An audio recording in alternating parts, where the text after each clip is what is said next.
Today's social media segment is brought to you by South Louisiana Bank. It's better when we bank together.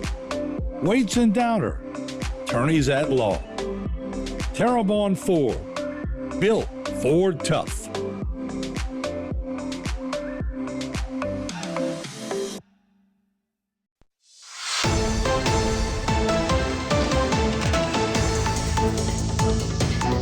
All right, we're back. Next 21 minutes, we're going to talk about the Republican National Convention because we have three people on the news desk today that were there. They saw the whole week of speakers, and it was very colorful, and it's probably one of the more energetic conventions I think I've ever witnessed. And joining us, Ms. Lenore Whitney. You recognize her. She is a delegate and the Republican State Central Committee member at District 20B, and next to her is Senator Mike Fazee. Recognize him also. He's also a delegate and member of the State Central Committee. And then right next to them is Randolph Bazette, and he's a delegate and a member of the State Central Committee. I want to welcome all of y'all. Thank y'all for coming. And we'll go ladies first, Senator. Sounds good. A lady trumps a senator, right? That's it. Okay.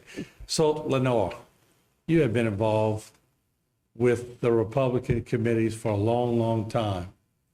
Did you ever see anything like that? It was coming across TV pretty good, but I bet on the ground it was so energetic.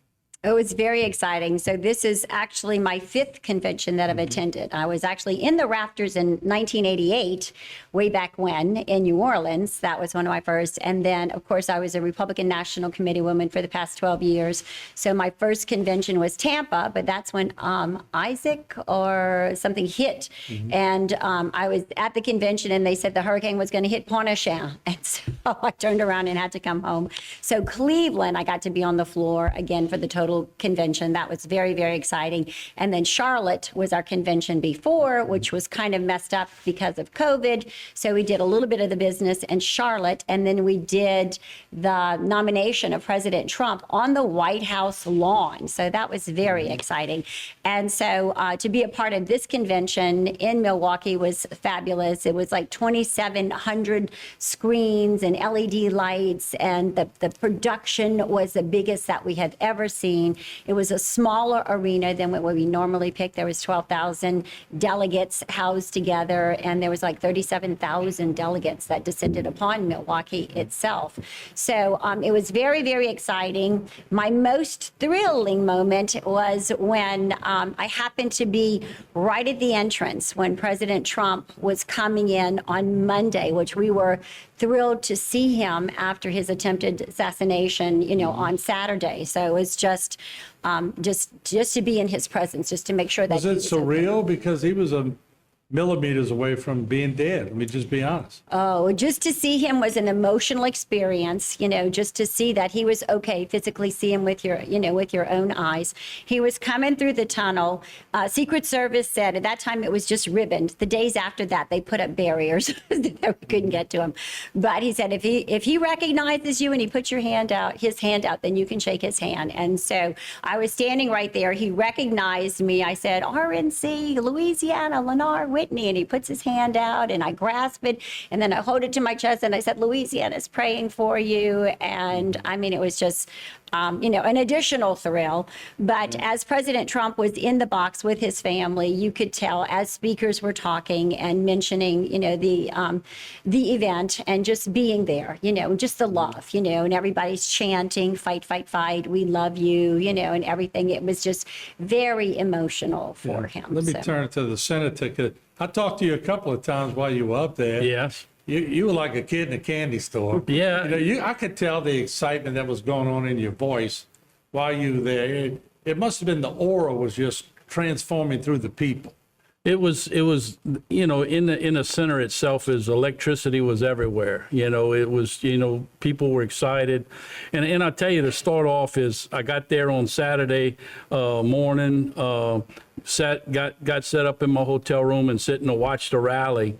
And I'm sitting there watching the rally and saw everything live action when the shooting started. And the first thing it brought me back to is I got really emotional because I thought they got it. And my problem with that is when I was 9 years old, I remember watching on a black and white TV when Robert Kennedy got killed the same way. And so it got me very emotional. And when I saw him rise up with his arm up, it was just so much excitement. So, and that excitement carried on into the convention center. Okay. And I remember the name Sirhan Sirhan. Yes, I sure do. It's like embedded in us. That's at, right. At that age, we were Yep. young. And Randy, real quick, get you in on this first segment too. What was it like for you? Well, this was the first convention I'd been to. Now, I've been involved with the RSCC now for probably 12 years with the Republican Party of Louisiana. But in adding to what Mike said, you know, the old adage was, where were you the day that John F. Kennedy got shot? And, you know, for us, it is kind of a surreal thing that we were at the RNC convention in Milwaukee. Mm-hmm. And, you know, the first thing that went through your mind was, what's going on? Are we going to have a convention? I literally had stepped off the airport shuttle, just literally just taken a step, and had gotten the word that there had been an incident in Pennsylvania. So, and thankfully, everything worked out. He was fine. But there was that moment that goes through your mind of like, is this really happening? It was rather a surreal moment in trying to process everything that happened at that point. From that point on, adjustments were made with security, and throughout Milwaukee, and we had to make the best with that. So Yeah, as we go to the break, if he doesn't move his head at the perfect time, it's a whole different story. We're not talking about this convention right now. Let's do that. We'll take a break. We'll come back. We'll find out more about the speakers they had. I want to know a lot about the Louisiana representation that was there, and if it was a good show of numbers, because sitting next to the president in his box, it's pretty heavy with Louisiana people. We'll take a break. We'll be right back.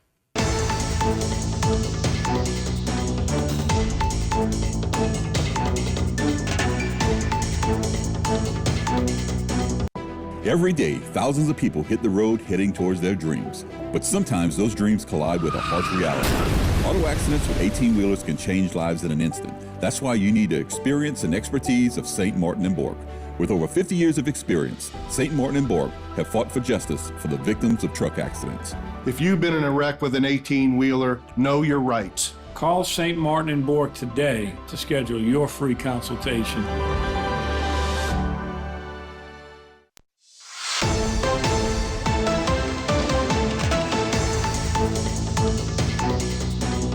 All right, we're back. We're talking with three of our citizens here in the area who were at the convention for the Republican Party.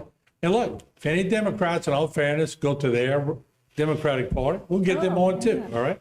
All right, so I'm going to start off with Randolph first, Randolph Bazette.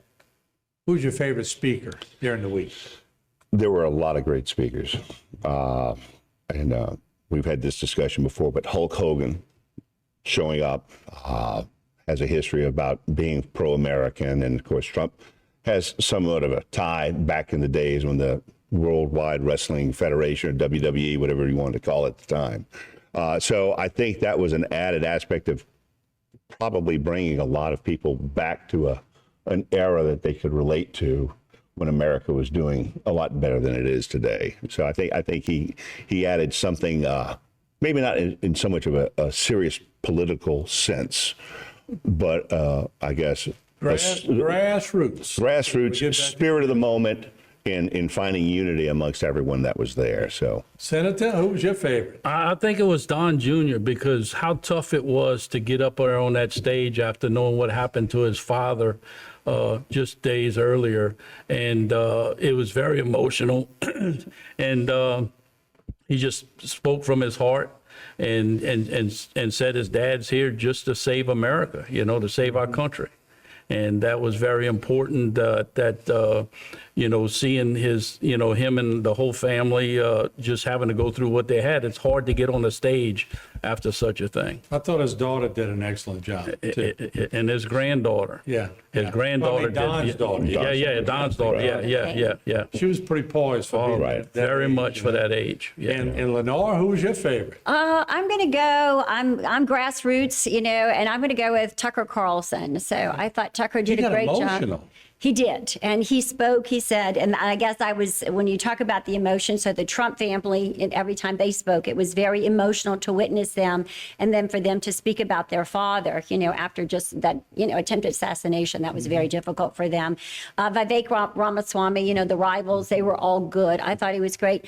Tucker got so emotional at the end. He said he wasn't sure that he was always on the side of God, but he wanted to be on God's side. And at the end, and I wrote it down so I could remember, he said, God was with us tonight. He was certain that God was with us tonight. And then he basically mic dropped and walked off the stage. So he's, very informed about what's going on. He's in the know. He's just an activist out there. We're just trying to figure this whole political stage out, just figure out the optics of what's going on. And then I thought he was really good. But you're right. If you didn't like the Republican Party for everything that we showed you, from the Teamsters to the wrestling to, black, white, green, purple stripes, every type of American that could hit that stage, they were just well represented and great speakers, And as I'm sitting there, I'm coming to conclusions as I'm watching. I like to watch, and I like people to convince me, even though in my heart I know I'm going to vote a certain way. I want them to still convince me. But I learned one thing. There's a lot of Republicans that have to learn, take dance lessons from Lenore or somebody, because when they were showing that crowd, oh my God. I mean, it was funny in its own way, but I don't think most people expect this at a Republican convention, but this was like Super Bowl kind of stuff. So whoever put this together did a great job, Senator. Yes. It was fantastic. It was, every day was fulfilled with just emotion, and all the way down to the last day, like I said, the electricity was just everywhere, and we just know how important this election means to this country, because our founding fathers said we'd have to take our own country back from our own government in 250 years, and we're 248 years this year. So how close could they get it? Yeah. Randy, what were you feeling during the key moments? I know everyone felt they were lucky to be there, and with God's grace they were there. But I feel the sense of a lot of people feel like this nation is at the crossroads. It is at the crossroads. And of course, everything I think for the country changed, okay, on that Saturday, no doubt about it. You could sense a different, how should I say this? The movement was energized more than ever, but I think there was for lack of a better phrase, a solidification amongst the people that were there, in that this has to be done and we're going to do it, and that the Republicans are going to have to unify behind a common movement to make sure that we are able to take back the White House in November. There's no doubt about it. Due to the fact that, everything has become so politically polarized. The investigation's still going on as we speak. So we don't have all the facts, but there's a lot of conjecture as to what the reasons were as to what happened and whatnot. And I'm sure as time goes on, we'll find out the real reasons behind it. Let me ask Lenore something real quick before we go to the break. You see Donald Trump on TV. He comes across well. He's not the most dynamic speaker I heard, but everybody tells me who's seen him, you got to see him in person. So why doesn't that translate always into TV? He comes across well, but everybody who sees him in person says the aura. It's the aura that follows it. Yeah, I think any one of the Trump family members that get up to speak, I think they're all well-spoken. They're talking about something very emotional and something guarded to them. It's their father, and they see the attacks at their father are constantly over. So a lot of times it's a defensive action. And I think Donald Trump Jr. has got a little bit more of that fight in him. Eric is a little bit more the diplomat. Laura Trump is our co-chair of the RNC right now. And so she is a wonderful speaker, and she goes on programs. She's raising money for the RNC. So they're just all good speakers. But I think Donald Trump Jr. has, being the first, that defense, I think that defense of his father comes out when he speaks. But he's just, look, all the children, they're all genuine. Laura, I get to see her as, at the RNC, take pictures with us. Hi, Laura. Hi, Lenore. How you doing? So there's a lot of commonality. They're just friendships, and they just walk about amongst us. Yeah, there's no doubt. You've got to know a lot of those people through the years. Let's do this. We'll take our final break. We'll come back one more segment with 3 area people, citizens here that got to go to the convention, got to see a lot of things that are always involved in the Republican convention. Once again, we invite anyone after the Democratic convention, come up here, give us their thoughts. We'll be right back. Today's social media segment is brought to you by Terrebonne General Health System. Your health is our legacy. Rouse's, you're either local or you're not. Buick, the craft of modern luxury. St. Martin and Bork, know your rights.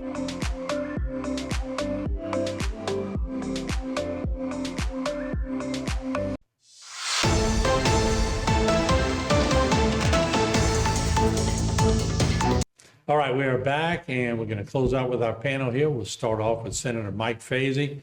And one interesting caveat to this whole thing is your pastor, Pastor Packy, I guess, right? Mm-hmm. We had him on yesterday, and he got to say a pretty good prayer. Yeah. You can see it right there. Yeah, he called me a few days earlier and said, Mike, I think I'm going to be able to come in and say the closing prayer. And I said, really? And I was kind of excited. And he said, but you got to keep it quiet till we make sure, it gets locked in. And it got locked in, and he called me. So we were talking back and forth. And so on Friday, I got with him, because they kept him locked in the back for the for Wednesday, before he said his prayer. And so we walked downstairs on the floor and got him on the floor and took some pictures. So it was real exciting. I know near and dear to you are border issues, because you even tried to pass legislation on a state level that narrowly didn't get through, but I know you're very passionate about it. And I want to let you talk a little bit about some of the things happening with some of the border issues that we're having, especially in the state. Yeah, well, one of the bills I couldn't get out of committee is I wanted to make it illegal for illegals to drive on our state highways, and I got real emotional about it, hearing that an illegal driving 7 times his legal limit killed 2 of our teenagers here in Lafourche Parish down by Port Fouchon. And it was real emotional because there's no consequences for illegals that are driving on our state highways, and they're just going to probably turn him over to ICE, and we never know what happens from that point on. So if we'd have passed the law, we would have been able to lock him up in our jails and prosecute him the way we want it is needed, rather than having ICE take care of him and cut him loose in the future. And you had confirmed, I think you called 2 sheriffs? I called Tim Saunier, and also he called Craig, and Craig verified that he was illegal. Okay, all right, just for clarification on that. Randolph, let's go to you, and obviously, where do you go from here? Well, I think the most important thing from here on out is November. I think that's going to be the most important thing that people have to realize, that they're going to have to get out and vote. We need to make sure that if you're going to vote early, vote early. We can't leave anything to chance with this. There were a lot of discrepancies that happened in 2020 that even to this day, that I know the State Central Committee, Lenore and I have been working on resolutions trying to get things passed through the Republican Party of Louisiana to draw attention to some of the irregularities, to address them as far as hand-counted paper ballots and try to do away with some of the electronic machines. And in fact, I know the state just passed a situation now, I think, where we're going to go to some form of paper ballot, but the question is it going to be a machine or electronic generated paper ballot? ideally, the thing is to do away with electronics and machines altogether. But more importantly, get out and vote in November. I can't stress that anymore. All right, Lenore, we'll let you close up. Y'all got a different opponent now. It's no longer Joe Biden. How does that change the way y'all look at things? How does it change where you walked out of the convention, or did y'all have the backup plan ready to go? Man, I tell you what, politics is, certainly is a moving target, and no pun intended there. Yeah. But, things change on a daily basis. We never would have suspected that Joe Biden would have, not be running, and Kamala Harris is now probably the presumptive candidate, to run in the Democrat Party for president. We're not sure that'll all happen. It's going to be a wild go at that convention, the Democrat convention. Another history in the making. Never has this ever happened before. Like most people are kind of wondering right now, proof of life on Joe Biden. Come on, let's just show a face. Let's just make sure all this is, on the up and up. And, we want to make sure that, things are being handled, in the democratic way. I mean, you're right. There's so many different things. Can I say it's been a tumultuous last couple of weeks for the nation?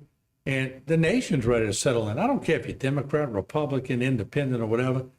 Everybody just needs a little peace. They're trying to relax, but it's hard to get peace when so many moving parts are fluid.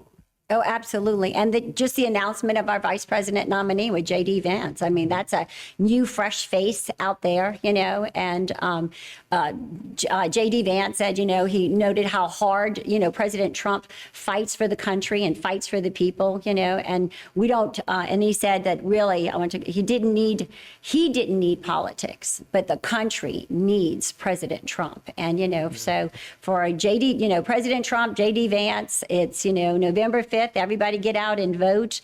If you can make calls in other states, there's programs that you can get in touch with me where we can give you just dial phone numbers and just start reaching out to, some of the people in these swing state counties, because that's going to make the difference. These illegal immigrants, we're going to try to deter or to stop them from voting. That's going to be the big initiative, I think, of this election. All right, what we're going to do, and of course, we've called some of the Democratic side. We're going to try to get them on after their convention, have the same fair way over here. We always try to get everybody's side, but we appreciate our panel joining us today. Thank you all so much. Don't walk out in the rain, Randy, like you walked in from the rain. And we'll see you again right after the commercial break. Don't go.